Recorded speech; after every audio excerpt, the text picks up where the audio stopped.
यीशु मसीह के पुरफज़ल नाम में आप सबको बहुत बहुत सलाम। खुदावंद आप सबके साथ और यीशु आपको बहुत बरकत दे। खुश रहे, यीशु मसीह में शादमान रहे।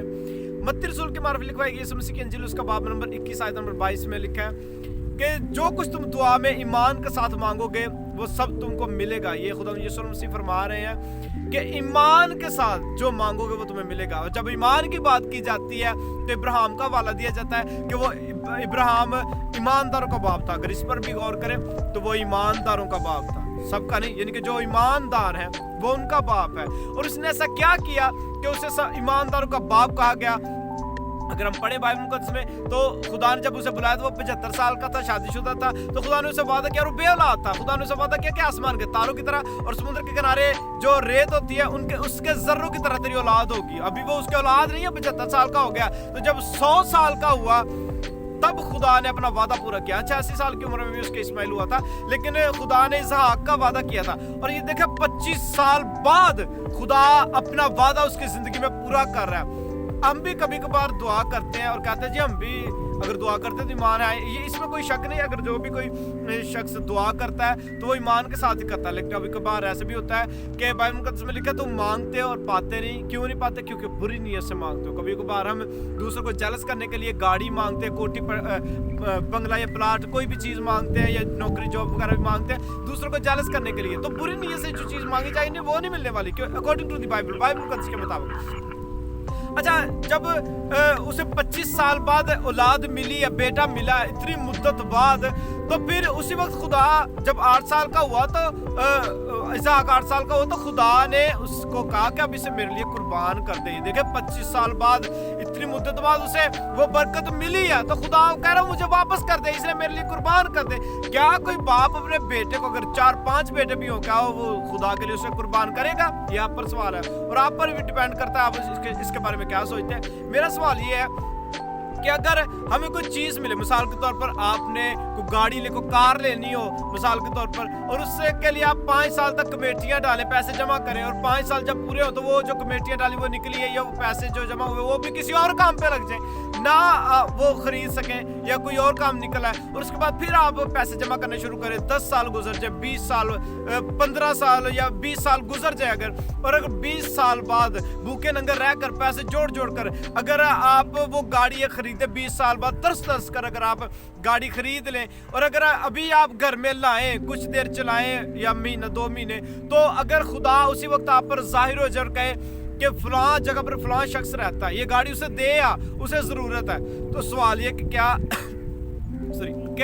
सवाल ये कि क्या आप वो गाड़ी उसे देंगे? ये आप पर डिपेंड करता है कि आप उसे इसे किस तरह से लेते हैं। लेकिन मेरे नज़दीक तो ये है कि मैंने जिससे भी पूछा वो कहते हैं जी हम नहीं देंगे। ये देखिए चीज़ नहीं खुदा को दे सकते, मैं जान की बात नहीं अभी कर रहा, अभी मैं चीज़ की बात, चीज़ नहीं खुदा किसी को दे सकते खुदा के लिए।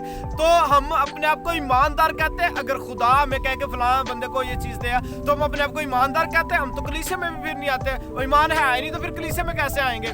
अच्छा, इसी वजह से इब्राहिम को ईमानदारों का बाप कहा गया। ये देखें, अगर उसके 25 साल बाद जिंदगी में खुदा ने काम किया, इस बात को यकीन कर लें इस बात का कि कभी कभार कई चीज़ों में वक्त ज़रूर लगता है, लेकिन खुदा कभी अपने वादे से मुकरता नहीं है। खुदा ने उससे जो वादा किया 25 साल बाद, भले 25 साल लगे, लेकिन खुदा ने वो वादा पूरा किया।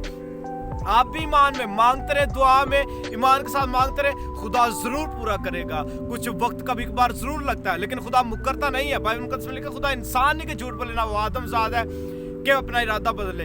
हम मुकर जाते हैं, खुदा नहीं मुकरता। हम ही अपना इरादा बदल लेते हैं, खुदा नहीं इरादा बदलता। हम दुआ में कुछ होते हैं, बाहर कुछ होते हैं, चर्च में कुछ होते हैं, चर्च के बाहर कुछ होते हैं, चर्च में तौबा कर लेते हैं, दुआ में तौबा कर लेते हैं, दुआ के बाद चर्च के बाद फिर वही वैसे के वैसे ही हो जाते हैं। शायद इसलिए हमारी जिंदगी में काम नहीं हो रहे। तो मैं आपसे कहना चाहता हूँ कि इब्राहिम की जिंदगी में खुदा ने काम किया, भले 25 साल लगे। आपकी जिंदगी में भी हो सकता है 25 साल लग जाए, हो सकता है 25 महीने लगे, हो सकता है 25 घंटे, 25 मिनट, 25 सेकंड लग जाए। खुदा जरूर आपकी जिंदगी में काम करेगा, लेकिन इब्राहिम की तरह मजबूत रहे। अगर खुदा आपको कुछ दे रहा है तो वो अगर किसी को खुदा देने को कुछ कहता है तो वो खुदा की दी हुई है आपके पास। आपका क्या या मेरा क्या मेरी जिंदगी में? ये जो सांस है ये भी खुदा की दी हुई है। अगर खुदा मांगे तो मैं इसे कैसे इनकार कर सकता हूँ? खुदा की दी हुई तो है। तो जो खुदा आपसे मांगता है, खुदा को नहीं चाहिए आपसे कुछ भी। बाइबल मुकद्दस में लिखा है खुदा फरमाता है कि समुंदर के जो जंगलात के भेड़ बकरियां हैं या पहाड़ दरिया नदियां वगैरह सब कुछ मेरा, तू मुझे क्या देगा। और जो आपको खुदा ने जान दी, हमें जो खुदा ने जान ये चीज़ें दी हैं वो सब खुदा की तो है, तो हम खुदा को क्या दे सकते हैं। तो इसलिए मैं आपसे कहना चाहता हूँ कि दुआ करते रहे ज़रूर, ईमान में खुदा ज़रूर देगा। कभी कभार वक्त ज़रूर लगता है लेकिन खुदा मुकरता नहीं, जिस तरह खुदा ने इब्राहिम को दिया, क्योंकि हम दुआ में कहते हैं इब्राहिम इसहाक और इसराइल के याकूब के खुदा, क्योंकि वही जो इब्राहिम इसहाक और याकूब का खुदा है वही हमारा खुदा। अगर वो इब्राहिम को दे सकता है वादा करके, वो हमें भी ज़रूर देगा। तो ज़रूर दुआ करते रहे ईमान में। तो जो खुदा इब्राहिम का वही हमारा खुदा, और जिस तरह खुदा ने इब्राहिम से वादा करके पूरा किया वो हमारी ज़िंदगी में वादा करके पूरा करेगा। और जो खुदा ने वादा इब्राहिम से किया है वही वादा खुदा ने हमसे भी किया है। तो खुदा हम सबको ज़रूर वो बरकत देगा जो इब्राहिम को भी दी, और जो आपके मेरे दिल में भी है, खुदा हम सब के दिल में है, वो खुदा ज़रूर हमें पूरा करेगा, हमारे दिल की मुराद को पूरा करेगा जो हमने खुदा के हुज़ूर रखी है। तो ज़रूर दुआ करते रहे ईमान में, तो खुदा ज़रूर उसे पूरा करेगा। God bless you.